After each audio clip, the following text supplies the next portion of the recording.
নমস্কার বন্ধুরা, MS family কিচেনে আপনাদের সবাইকে জানাই স্বাগত। আজ একটা দুর্দান্ত সাথে চিংড়ি মাছের রেসিপি নিয়ে চলে আসলাম বন্ধুরা। আশা করছি রেসিপিটা আপনাদের ভীষণ পছন্দ হবে। আজকে বানাবো চিংড়ি মাছের কালিয়া। এই যে টক দই দিয়ে বন্ধুরা আমি চিংড়ি মাছের কালিয়াটা কেমন করে বানাই, ভিডিওটা আপনারা প্রথম থেকে লাস্ট পর্যন্ত দেখবেন।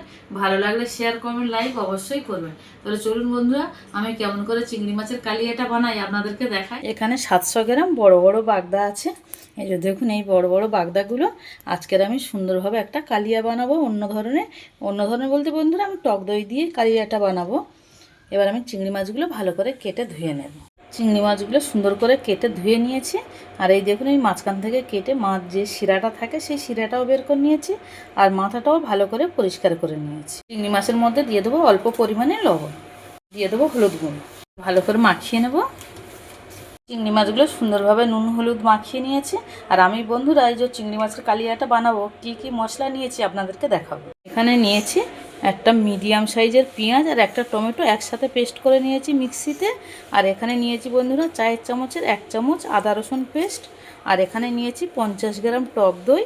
আর এখানে নিয়েছি বন্ধুরা 1 চামচ আমি ধনিয়া, জিরে আর গোলমরিচ একসাথে বেটে নিয়ে এসেছি। কড়াইতে তেল দিয়েছি, তেলটা গরম হয়ে গেছে। আর চিংড়ি মাছটা হালকাভাবে ভেজে নেব। এই দেখুন, চিংড়ি মাছটা আমি ভালো করে ভেজে নিয়েছি। এবার চিংড়ি মাছগুলো ভেজে নিয়েছি, আর চিংড়ি মাছগুলো আমি এক এক করে সব তুলে নিই। চিংড়ি মাছগুলো ভেজে তুলে নিয়েছি, নিয়ে কড়াইতে অল্প পরিমাণে সর্ষে তেল দিয়েছি। এবারে ফোড়নে দিয়ে দেবো কালো জিরে। ফোড়নটা নেড়ে চেড়ে নিলাম। ফোড়ন থেকে সুন্দর একটা গন্ধ বেরিয়ে গেছে। আর এখানে বন্ধুরা আমি শুকনো লঙ্কা দিলাম না, আপনারা চাইলে কিন্তু শুকনো লঙ্কাটাও দিতে পারেন ফোড়নেতে। এবার আমি দিয়ে দেবো যে পেঁয়াজ আর টমেটো পেস্ট করে রেখেছিলাম, পেঁয়াজ টমেটো পেস্ট।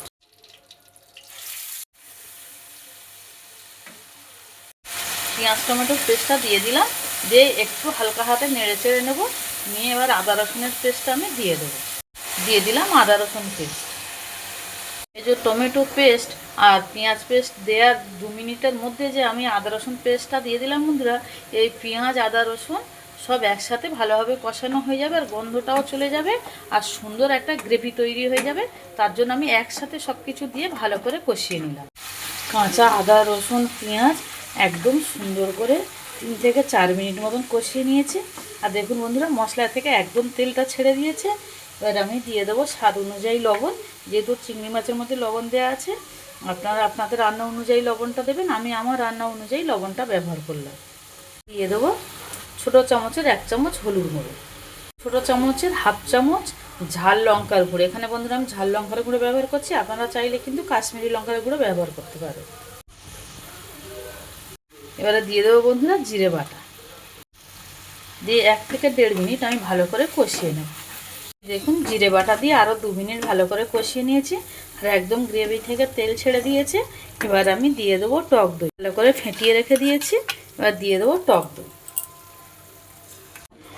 দইটা দিয়ে দিলাম, দিয়ে একটু হালকা হাতে এরমভাবে কষিয়ে নিচ্ছি।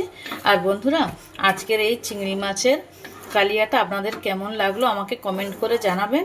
আর যারা আমার চ্যানেলে নতুন বন্ধুরা আছেন, যারা আমার চ্যানেলটাকে এখনও সাবস্ক্রাইব করেনি, প্লিজ বন্ধুরা আমার চ্যানেলটাকে সাবস্ক্রাইব করবেন, করে আমার পাশে থাকবেন। দই দিয়ে 1 থেকে 1.5 মিনিট মতন ভালো করে কষিয়ে নিয়েছি। এই দেখুন, একদম গ্রেভি থেকে তেল ছেড়ে দিয়েছে, আর দইটা ফেটেও যায়নি।